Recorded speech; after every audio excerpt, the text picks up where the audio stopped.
Shalom, Bwana Yesu asifiwe. Ni matumaini yangu naendelea salama. Na leo siku ya Jumatano tuko hapa kwa ajili ya kipindi cha mafundisho kwa wanawake. Na leo tutaenda kuanza na maswali na majibu. Tumekuwa na maswali mengi sana kwa habari ya kujistiri. Kwa hiyo ikapendeza zaidi kwamba kama tulivyoulizwa huku, kwa sababu kuna watu wengi wana maswali zaidi, wengine wanasema tunakuwa confused.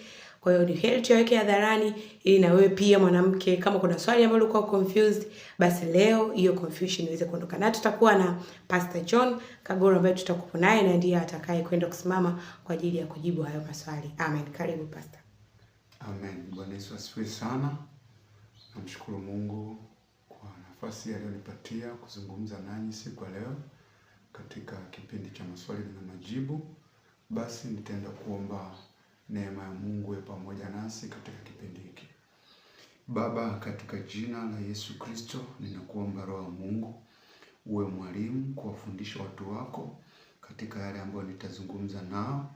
Ninaomba Baba, hekima na maarifa ziende pamoja nasi katika maswali haya na majibu ambayo Bwana tutakuwa tunayafanya. Kwa neema yako Baba na kwa fadhili zako, funika kipindi kichote ndani ya utukufu wako. Kwa jina la Yesu Kristo, wasaidie Baba wale wanaonisikia mioyo yao ipate uwezo wa kuelewa katika jina la Yesu Kristo. Amen. Amen. Asante sana Pastor, Mungu akubariki. Basi tutaenda kuanza na maswali yetu ambayo yalikuwa yametufikia, na swali la kwanza ilikuwa ni kwamba mimi ninaomba kujua nini maana ya mavazi ya kujistiri, kwa sababu hata tukivaa kwa kujistiri bado utaambiwa nguo yako ina hichi na hichi na hichi, nguo yako ina hichi na hichi, kwa sababu mimi najua kujistiri ni hivi na hivi na hivi. Kwa hiyo huyu mtumishi anatamani kujua anataka kujua kwamba mavazi ya kujistiri ni mavazi ya namna gani, ni yapi hayo mavazi ya kujistiri kwa mwanamke. Amen. Karibu. Amen. Ni swali zuri ulioniuliza, lakini nitalijibu kwanza kwa andiko. Ukisoma kitabu cha waraka wa kwanza wa Paulo mtume kwa Timotheo mlango wa 2 mstari wa 9, Biblia inasema, vivyo hivyo wanawake na wajipambe kwa mavazi ya kujistiri pamoja na adabu nzuri na moyo wa kiasi, si kwa kusuka nywele wala kwa dhahabu na lulu wala kwa nguo za thamani. Natamani nizungumze kitu kimoja. Agizo la mwanamke kuvaa mavazi ya kustiri ni amri na sheria kutoka kwa Mungu mwenyewe, na sio kwamba ni amri au sheria za kanisa. Hapana, ni agizo la Mungu moja kwa moja kutoka kwenye neno lake. Sasa Mungu anapozungumza mavazi ya kujistiri huwa anazungumza kwa habari ya namna gani? Sasa neno kujistiri ni neno ambalo linaongelea kwa habari ya kuficha kitu fulani. Sasa Biblia inaposema kuficha, kujistiri, maana yake ni kwamba mwanadamu, mwili wako ni hekalu la Mungu. Kuna maeneo ya mwili wako ni utupu. Ninapoongelea ni utupu, ni maana yake ni maeneo ambayo wewe kama mwanadamu hutakiwi kuyadhihirisha kwa mtu mwingine kwa sababu ni aibu. Utupu ni jambo lolote linaloleta aibu. Sasa wengi wanafahamu kwamba eneo la utupu ni kuanzia hapa kiunoni na kushuka hadi hapa chini. Hapana. Lakini Biblia inapoongelea utupu, kuna maeneo ambayo katika mwili wako hautakiwi kuyafunua mwanadamu mwenzio akayaona, kwa sababu akiyaona unaamsha tamaa, unaamsha hali ya kukutamani katika ngono. Yaani unaamsha tamaa yake ndani kwa kumpa mawazo mabaya kwa sababu ya kuyaona. Sasa Biblia inaposema mavazi ya kujistiri ni mavazi ambayo ukiyavaa unafunika utupu ndani ya mwili wako. Sasa mbele za Mungu utupu tunaongelea ni kuanzia hapa shingoni mpaka kwenye wayo wa miguu yako, hapa kwenye viwiko, na kuanzia kwenye hii mikono mpaka hapa mabegani. Huo ndio utupu wa mwanadamu. Kwa hiyo nguo yoyote ambayo wewe unaivaa, hakikisha hayakisi maumbile yako ya ndani. Transparent clothes, yani ni nguo ambayo inaangaza. Mfano, unaweza ukavaa nguo ndefu ni nzuri, lakini ndani inaangaza. Umevaa chupi gani, inaangaza kifua. Umevaa nguo ambayo inabana matiti yanaonekana, labda inabana makalio au mapaja, inabana, yani nguo zile za kubana ambazo zinaonesha maumbile yako ya ndani, ile inakuwa ni nguo ambayo hujajistiri. Nguo nyingine unaweza kuwa unavaa lakini ni fupi. Mfano, inaweza ikawa ni kimini, umevaa inaacha mapaja wazi. Yale mapaja wazi ni utupu wako. Mwanaume akiona anaamshwa tamaa. Biblia inasema kila amwangaliaye mwanamke kwa kumtamani amekwisha kuzini naye. Sasa mwanaume huwa anatamani nini? Kuna maumbile ambayo mwanamke ukiyaonesha mwanaume anayatamani, na vile vile kuna maumbile ambayo mwanaume ukiyaonesha mwanamke anayatamani. Sasa yale maumbile Mungu anataka uyafunike. Cha kwanza ni mgongo wako. Kuna mwanaume akiona mgongo wako tu anatamani. Mwingine akiona kifua chako anakutamani. Mwingine akiona mapaja yako anatamani. Mwingine akiona nguo yako iliyobana makalio alivyoumbika vile ukibana sehemu zako za mbele huko anakutamani. Kwa hiyo unagundua kwamba yale mavazi yanakuwa yanafunua utupu wako. Sasa Mungu anataka uvae vazi ambalo linakufunika mwili wako. Wanawake mnasemaga mavazi ya mwendo kasi. Sasa wengine hapa tusipotoshane kwamba unaweza ukawa unavaa vazi la mwendo kasi lakini linaacha matiti yako yanakuwa kuna namna ambayo mwanamke ukiwa unatembea viungo matiti yanaonekana dhahiri kabisa, anaenda kulia kushoto.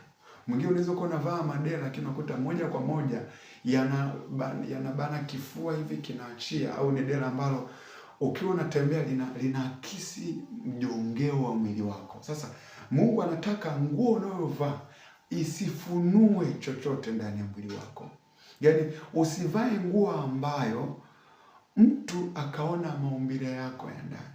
Unavyotembea, jinsi mwili unavyoenda kulia na kushoto, au vile viungo vyako vinavyohama na kuhama, vikawa vinashawishi tamaa kwa mwanaume. Kwa hiyo mavazi ya kujistiri ni mavazi ambayo yanafunika utupu wako kama mwanaume au kama mwanamke. Pia mwanaume unaweza kuwa makini. Kuna suruali ukivaa zinaakisi maumbile yako ya mbele. Yaani unaonekana maumbile yako ni yamekaa, yaani ya mbele yanaakisiwa. Mwanamke akikuangalia hivi anaweza kuwa anakutamani. Unaweza kuwa unavaa nguo ambazo zinaishia huko kata mabega, unaonekana una misuli, kifua kimebana. Unakuta zile nguo zinakuwa zinamshawishi mwanamke kwa kutamani. Na hizi nguo usivae kanisani wala usivae nyumbani, kwa sababu kila mahali Mungu yupo na anakutazama. Amen.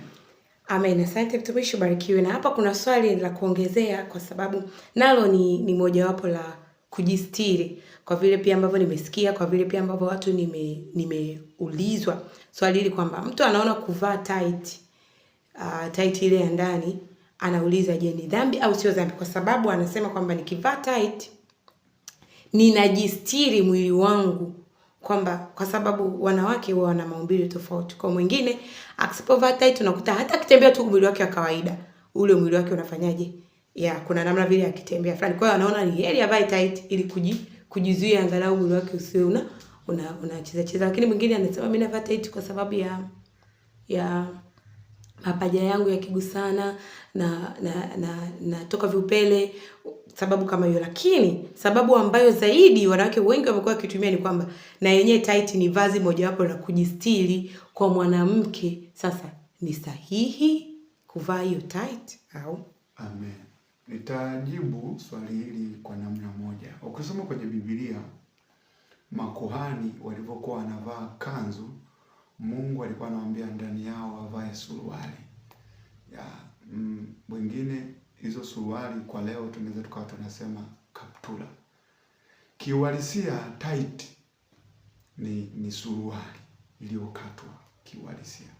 Kiuhalisia tight ni kaptula ya mwanaume, ijapokuwa tu imebadilishwa maumbile. Ni suruali ambayo imekatwa. Hata wewe hapo ukiona suruali yangu hii niliyovaa, ukiikata inakuwa kaptula hii. Kwa hiyo tight ni kaptula ile, ni suruali ile imekatwa. Ni adui tu anahama kwamba umekimbia suruali, ameleta tight. Ushauri huwa ni mmoja. mwanamke hapaswi kuvaa tight, kwa sababu ni dhambi ile ile ya kuvaa suruali. Biblia inasema kwenye kitabu cha Kumbukumbu la Torati, mwanamke asivae mavazi ya mpasayo mwanaume. Kwa hiyo ushauri huwa ni upi? Unatakiwa kama mwanamke huwa unatumia blazia ambayo inakuwa ni mfano wa sketi ndefu, si ndio? Hiyo ni blazia ya kifuani, samani amenipa collection.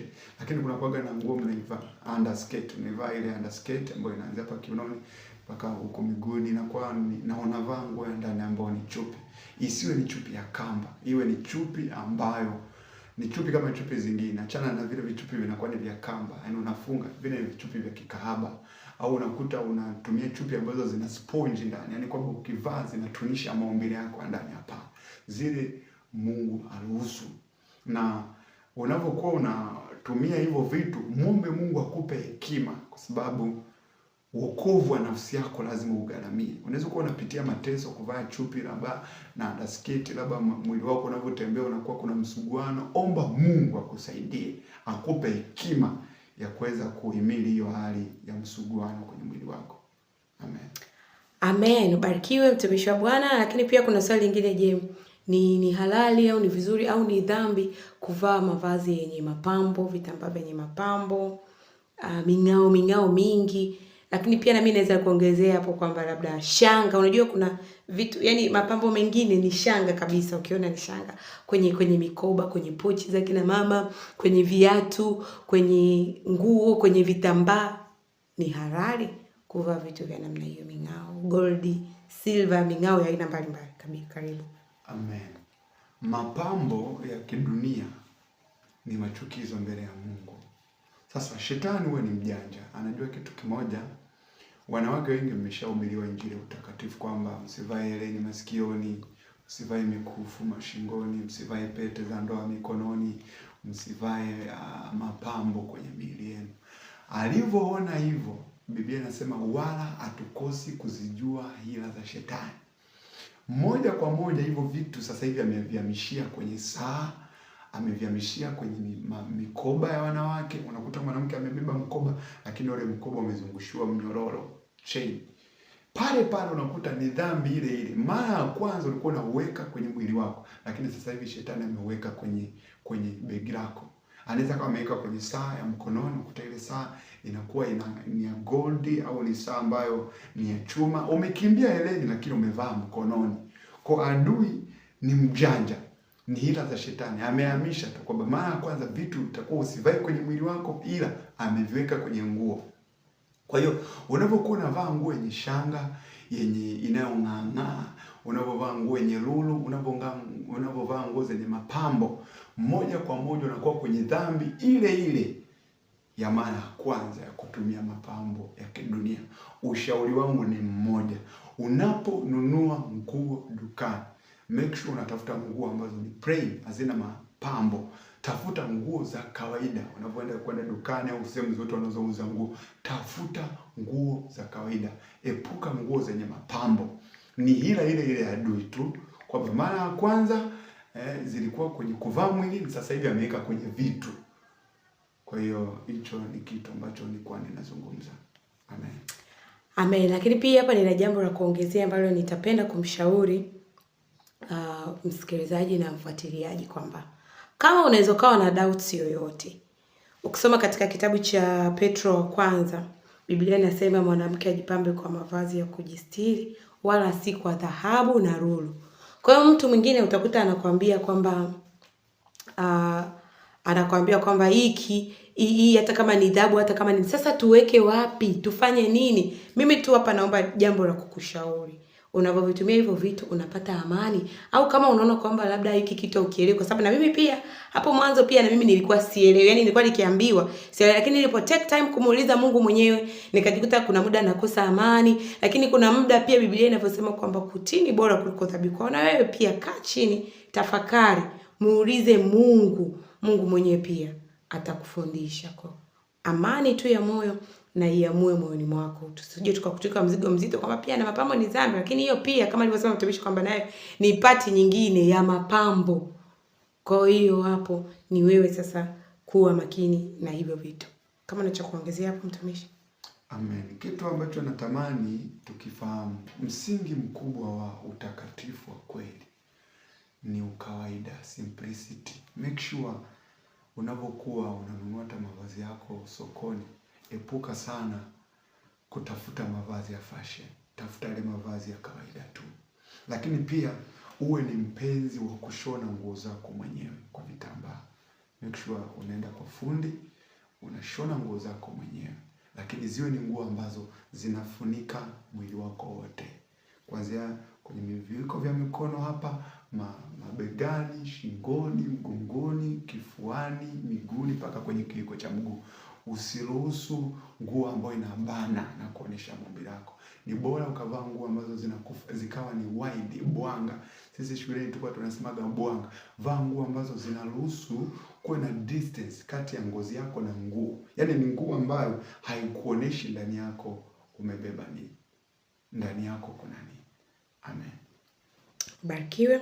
Lakini pia kuna hili swali ambalo liko very confused na watu. Je, kuvaa vitenge, kuvaa kanga ni dhambi au kuvaa yani kushona vitenge, kushona kanga ni dhambi? Lakini pia kuna ile mtu yuko nyumbani amevaa kanga. Sasa hapo pia, maana watu sasa hivi mtu unakuta ana vitenge ana kanga anaenda kuchoma kwa sababu anajua kwamba ni dhambi. Karibu. Amen. Ni swali zuri kwa habari ya vitenge na kanga, lakini nitajibu kwa hekima hii hapa. Unajua ndani ya hizi kanga kuna michoro mingi sana. Kama mnazionaga hizi kanga kuna kuwaga na michoro na kuna maneno mengi sana. Adui huwa ni mjanja. Katika vile vitenge huwa kunakuwa na michoro ambayo nyuma yake ina hila ya adui. Sasa michoro inaweza ikatumika kama mlango wa adui kushambulia hatima yako. Ni muhimu sana sana sana. Unapokuwa unachagua kanga, angalia michoro iliyowekwa mle. Ni muhimu sana kuangalia michoro ambayo ipo kwenye ile kanga ambayo utakuwa unaichagua au kitenge. Kwa sababu adui ni mwingi wa hila. Ushauri namba 1 ambao mimi nautoa, ni heri usivae kanga. Ni heri usivae kitenge. Ikiwa vile vitenge adui ameshawahi kuweka michoro na kuweka nembo za kishetani nyuma ile michoro. Ni muhimu sana kuwa makini sana. Lakini kuna nguo nyingi unaweza ukazivaa mbadala wa kitenge na kanga kwa sababu ya hila ya adui iliyopo kwenye vitenge. Amen. Amen. Lakini pia hapo naomba niongezee jambo. Kuna hivi vitenge ambavyo viko very common sana. Yaani unaweza kununua vitenge 10, vitenge 9 utakutana na michoro wa namna hii. Utakutana na ile michoro imechora 6. Yaani 6 zimegeukiana kiasi kwamba unajiuliza hichi ni nini? Michoro ina 6 nyingi. Michoro imejaa wanyama, vitenge vimejaa wanyama. Wanyama simba, wanyama nyani, wanyama nyoka. Yaani michoro mingine adui anafanya kuiziba fulani hivi. Kwa ukiangalia zaidi unakuja kukuta hapa kweli kuna hila. Sasa kitu hapa ambacho tuwekane sawa kwamba kitenge wala kanga sio sababu ya kumzuia mtu kwenda mbinguni, kwa sababu hivyo vitu vimekuwa mtu anakuambia mtumishi, nikivaa kitenge, nikivaa kanga kitanizuia kwenda mbinguni. Hapana.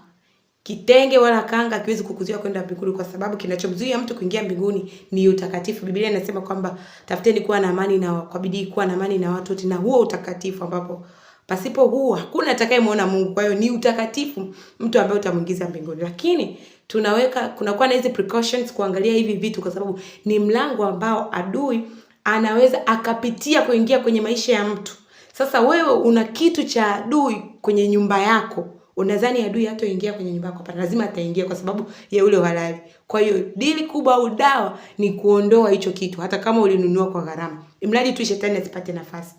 Kwa mfano, unaweza kuwa na hivyo vitu kanga, vitenge, michoro ya aina mbalimbali, michoro ya ovyo. Kwa unajikuta muda mwingine kabisa unaanza kuota manyoka, unaanza kuota wanyama wakali, unaanza kuota vitu vya ajabu, lakini ukiangalia unavyo wewe ndani mwako. Kwa hiyo dili au dawa ni kuvitoa tu hivyo vitu na kuvichoma. Lakini pia kuna wale ambao mnakaa kwenye nyumba za kupanga, mnashare choo, unakuta mtu anatoka na kanga. Yaani utatoka tu lazima umevaa ile nguo yako, labda ndio ujifunike na kanga. Ila usitoke labda hata na kanga mbili, hapana.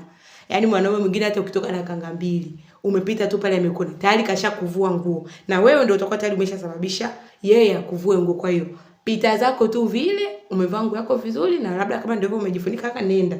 Wakati wa kurudi unatoka vile vile pia umejistiri. Mwingine hata anaweza ajui hata kwamba ulienda kuoga, labda anajua tu labda umetoka na haja yako. Kwa hiyo hawezi hata kujua, lakini kumbe ulikuwa kuoga. Kwa hiyo ni lazima tumkimbie shetani kwa namna yoyote. Tutamkimbia shetani kwa kumkimbia, lakini pia tutamkimbia shetani kwa kuviacha kuvitumia vitu vyake, kwa kuacha kuvaa vitu pia vya kishetani. Kwa kama una kanga, una vitenge vya michoro mbalimbali, au una vitambaa vingine vina michoro, yani mapazia, vitu aina mbalimbali, carpets, yani logo ni nyingi, chapa ni nyingi, vitu ni vingi ambavyo vimechorwa kwa namna ya ajabu mbalimbali. Mungu akitupa neema, mimi nitakuja na logos na chapa, yani zina maana yake na vitu gani ambavyo adui amevificha. Mungu atupe neema hiyo. Jumatano ijayo tutasimama hapa tukuletea logo, vitu ambavyo vimefichwa ambavyo wanawake wengi sana wanavivaa. Kwa hiyo vitu kama hivyo pia ni vya kuviepuka. Ni matumaini yangu umenielewa hapo. Nitaongeza kitu kimoja kwa wale ambao mnaweza mkawa mnaona uzito na kwenye kanga na vitenge. Wana wa Mungu, kuingia kwenye ufalme wa Mungu ni gharama. Hii michoro na hila nyingi za adui zilizoko kwenye michoro hii ya kanga na vitenge. Yaani ukiwa unachagua vitenge, kuwa makini sana na hizo kanga. Lakini kwa ushauri wangu, kwa kuwa mkono wa adui unatenda kasi sana kuwarudisha Wakristo kwenye njia ya utakatifu, kuwa makini. Mwombe Mungu akupe hekima, upate mbadala wa hilo vazi la kitenge na kanga. Amen. Hapa pia kuna swali hapo mwanzo ulizungumzia swala la dera. Sasa je, kuvaa dera ni dhambi au sio dhambi? Mwingine anaweza kavaa dera kanisani, mwingine akavaa dera wakati wa kulalia, mwingine anaweza kavaa dera wakati wa shughuli zake tu mbalimbali. Sasa hapo, je, kuvaa dera ni dhambi? Amina. Nitazungumza kitu kimoja kama mara ya kwanza nilizungumza, ni kwamba Mungu anataka uvae mavazi ya kujistiri. Sasa shida ya dera ni moja. Unapokuwa umevaa dera huwa linaruhusu muonekano wa mjongeo wa mwili wako. Yaani unakuta mtu akitembea, lile dera linakuwa lina uwezo wa kuakisi maumbile yake ya nyuma au ya mbele. Lakini pia dera lina tabia ya kunasa mwili. Yaani unakuta yamkini labda mwanamke akipata jasho, labda akiwa amesweat, lile dera lina tabia ya kunasa. Yaani linakuwa lina tabia ya kunasa kwenye ule mwili. Kwa hiyo hili vazi nyuma yake lina hila. Na ukitaka kuamini hiki kitu, ni vazi ambalo linatumikaga sana na wanawake wa kidunia kwenye kunengua. Kama mnaonaga, kwenye kukatika. Yaani ni vazi ambalo wengi linapendelewa sana kwa sababu ni vazi ambalo ukiwa umelivaa, ukiwa unanengua, ni vazi ambalo linaruhusu ule muonekano wa mwili wako uonekane vizuri. Kwa ni vazi ambalo lina hila nyuma yake, kuonesha mjongeo wa mwili wako unavyotembea kama mwanamke. Ukiwa unatembea, linakuwa linaonesha maumbile yako.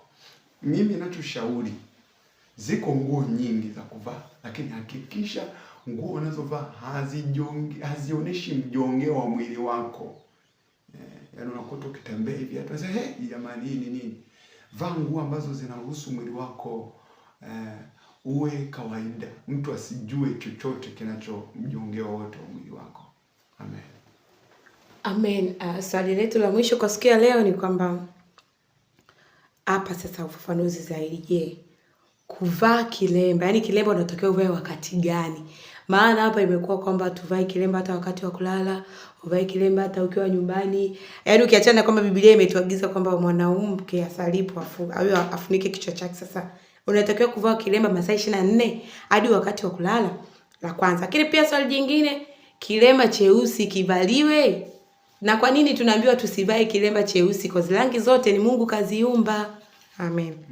Amen. Ni swali zuri ambalo umeniuliza, na nitajibu kwa kupitia andiko la Wakorinto wa kwanza mlango wa 11 mstari ule wa 4. Biblia inasema kila mwanamume asalipo au anapohutubu na amefunikwa kichwa chake, yuaibisha kichwa chake, bali kila mwanamke asalipo au anapohutubu bila kufunika kichwa chake, yuaibisha kichwa chake, kwa maana ni sawa na yule aliyenyolewa. Ndugu zangu, agizo la mwanamke kufunika kichwa chake kitambaa ni agizo moja kwa moja kutoka kwa Mungu, ni amri ya Mungu. Hicho ni kitu utakuwa ukifahamu, lakini pia unatakiwa ufahamu ya kwamba Biblia inasema mwanamke asalipo au anapohutubu. Kwa Mungu ameonyesha kwamba mwanamke unapofanya jambo lolote la maombi, kuhutubu ni kwa maana ya kutoa unabii. Kama kanisani una karama unabii, Mungu ameagiza kwamba ufunike kichwa chako. Na haya maeneo kusali inaweza kuwa ni nyumbani, inaweza kuwa ni barabarani, inaweza kuwa ni eneo lolote lile. Na kusali unaweza kuwa moja kwa moja unasoma Biblia. Kwa maeneo yale ambayo yanalazimu wewe kuomba, yanalazimu wewe kusoma Biblia, yanalazimu wewe kufanya unabii, funika kichwa chako. Sasa kuna muda ambao unakuwa uko free, uombi, amkini labda hausomi Biblia, haufanyi jambo lolote la kiroho, haupo kanisani. Kuwa huru, fungua kichwa chako. Muda mwingine unaweza kuwa usiku, labda umepumzika, fungua kichwa chako. Labda unatembea, unaenda barabarani, unaenda sokoni, funika kichwa chako. Lakini kwa wewe ambaye unajua una desturi ya kuomba sana ndani yako, yamkini una maombi ya ndani, muda mwingi unaomba, funika kichwa chako. Ukishajua wewe muda mwingi una ratiba ya kuomba, funika kichwa chako. Lakini sio sheria kwamba masaa 24 ufunike kichwa. No. Mungu ameweka majira. Ukiwa unafunga unaomba, ukiwa kwenye kufunga, kuomba, kusoma Biblia, kutoa unabii, funika kichwa chako. Sasa kwa nini Mungu anasema ufunike kichwa chako? Cha kwanza ni mamlaka. Yaani Biblia inasema mwanamke anapofunika kichwa chake ni kwa ajili ya malaika. Malaika ni mamlaka yako ya kiroho kwako wewe mwanamke. Ni ishara yako ya kimamlaka. Na usipotii agizo, ujue moja kwa moja utaingia ufalme wa Mungu. Yaani ukienda kanisani kama mwanamke hujafunika kichwa chako, Mungu anajua siku hiyo hujahudhuria ibada. Anakuhukumu kama miongoni mwa watu ambao hawana utii. Yaani unakuwa unaonesha kutokutii. Kwa hiyo uwe makini. Maeneo mengi unapokuwa unaenda kanisani, funika kichwa chako. Eneo lolote ambalo linataka ufanye jambo fulani la kiroho, funika kichwa chako. Lakini unapokuwa free nyumbani, unapika, umelala, una shughuli yote ya maombi, be free, kichwa chako kiwe free. Lakini hakikisha nywele zinakuwa safi. Yaani hilo nawaambia jamani, nywele zenu wanawake ziwe safi. Sio ndo mba na vitu vingine vinakuwa kichwani. No. Hakikisha unatumia mafuta mazuri ambayo yanabakiza nywele zako kwenye asili yake. Unazichana vizuri hizo nywele zako kwa utukufu wa Mungu. Epuka kuweka vibanio vya chuma, si vile bagani. Wewe chana nywele tu kwa kiasi. Zikiwa ndefu sana, muombe Mungu akupe hekima jinsi ya kuzifunga, ila wengine wanasema unaweza kama unazikata kidogo tu, afu baada hapo unaendelea kuzichana. Amen. Bado pia kwa habari ya kitambaa cheusi. Amen. Kitambaa cheusi, wana wa Mungu. Ni kweli kuna imani na mtazamo kwamba rangi nyeusi ni rangi ya giza. Ni kweli, lakini katika mazingira tunaishi kuna vitu vingi vina rangi nyeusi. Hata ukienda jikoni kuna vitu vingi vina rangi nyeusi, nguo zenye rangi nyeusi, suruali zenye rangi nyeusi, mashati yenye rangi nyeusi. Imani iliyopo ni kwamba mawakala wengi wa giza wanavaa nguo nyeusi. Hivyo pia mawakala wengi wa giza, makuhani wengi wa giza wanavaa nguo nyeupe. Kwa hiyo kuna mkanganyiko hapa. Mimi ninachoshauri mwanamke, rangi ya kitambaa unachovaa kichwani haina shida, lakini kuwa makini, usivae kofia wala mizura. Kuna kofia sasa hivi zimekuja, watu wanavaa kofia hizi kichwani. No, usivae kofia. Vaa kitambaa. Chukua kitambaa chako, funga, na Mungu atakubariki sana. Amen. Amen. Barikiwe sana mtumishi wa Bwana, sana. Ningependa tumalizie sasa swali la mwisho hapa. Maana hapa huyu akawa amepata confusion kwamba sasa yeye imetokea kwamba wasivae nguo za dukani. Yaani nguo za special kwamba anapaswa tu kushona. Sasa mi hapa ninachoona ni confusion tu kwamba sasa huyu mtu anahitaji maelekezo vizuri. Amen. Amina. Kuna kitu kimoja kinasema kila kiuzwacho sokoni kule. Kuna kauli moja hiyo Paulo alizungumza kwa habari ya kwamba chochote kinachouzwa sokoni kule msiulize kwa ajili ya dhamiri. Ni kweli moja kati ya eneo ambalo adui amewekeza nguvu kubwa sana ni eneo la nguo. Nguo nyingi zilizopo dukani zina hila ya adui. Lakini katika hila hizo za adui kuna uongozi wa Roho Mtakatifu humo dukani. Kuna nguo zinaweza zikawa nzuri kwa ajili yako. Sasa kwa kuona wengi kwamba madukani kuna hila nyingi adui, kuna nguo za Gucci, kuna nguo za Louis Vuitton, kuna nguo za Nike, nguo za Lacoste. Yaani hila za adui ni nyingi sana madukani, na huko adui ameweka asilimia kubwa ya mashambulizi makubwa. Linakuja fundisho kwamba usinunue nguo za dukani. Lakini dukani huko kuna uwezo wa kuwa na nguo nzuri. Lakini cha muhimu ni kimoja, unapokuwa unaenda kufanya shopping ya nguo au vyakula, omba uongozi wa Roho Mtakatifu akupe utambuzi wa ndani. Unapokuwa unanunua vitu vyovyote, uwe unaomba uongozi wa Roho Mtakatifu ndani yako, kwa sababu yupo kukuongoza. Utakapokuwa unanunua vitu vile vyovyote vyenye nguvu yote ya adui, Roho wa Mungu atakuongoza usivinunue. Kwa hiyo hata unapokuwa unanunua, ombea vile vitu vyako ambavyo ulikuwa unavinunua, kwa sababu adui yupo kunajisi vitu. Kwa dukani, kwamba nguo za dukani ni dhambi, ni kauli yenye ukweli nusu na uongo nusu. Lakini katika duka kuna nguo ambazo ni nzuri. Kwa hiyo ni kuwa na hekima tu. Unapoenda dukani, tambua adui ametamalaki kwa kubwa katika hizo nguo. Ni muhimu sana na ni ushauri mkubwa sana. Jifunze kujishonea nguo zako mwenyewe, kushona.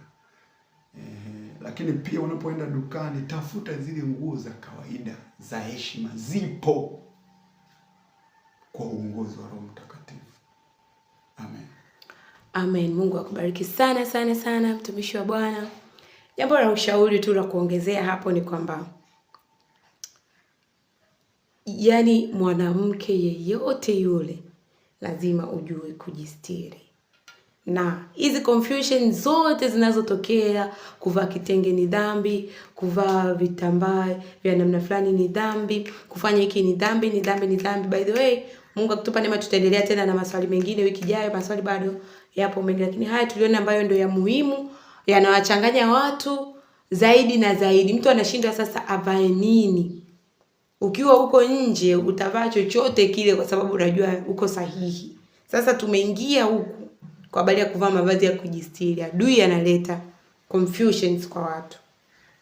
Sasa utakuta mtu anashindwa sasa aende wapi? Nibaki kwenye kujistiri au nirudi kule tu? Hapana. No.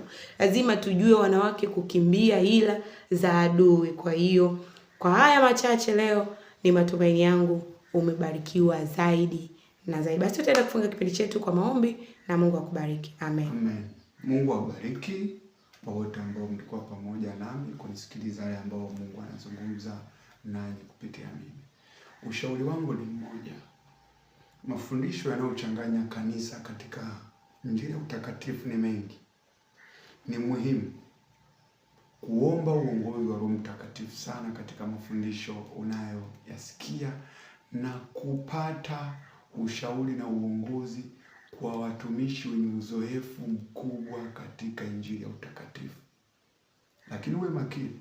Ukimuuliza asiyekuwa na uzoefu na ni wakala wa adui, ujue atakupoteza. Kwa hiyo ni muhimu sana, kama unaona jambo lote ni mchanganyo linakusumbua, tafuta wachungaji au watumishi ambao unaona hawa wana uzoefu mkubwa katika hiyo Injili ya utakatifu. Na uwe unatafuta zaidi ya watu 2 au 3. Biblia inasema ushahidi wa watu 2 ni uthibitisho, ni ukamilifu.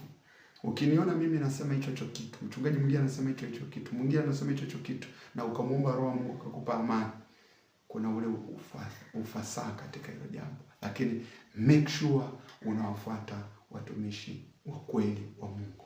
Amen. Basi nitaenda kumshukuru Mungu. Baba, katika jina la Yesu nakushukuru wa Mungu kwa ajili ya wote waliokuwa wanasikiliza yale Baba ambayo nilikuwa nayazungumza. Naomba utukufu wako na hekima yako iwe juu yao, waendelee kufuatilia mafundisho katika utukufu wa jina lako, katika damu ya Yesu Kristo.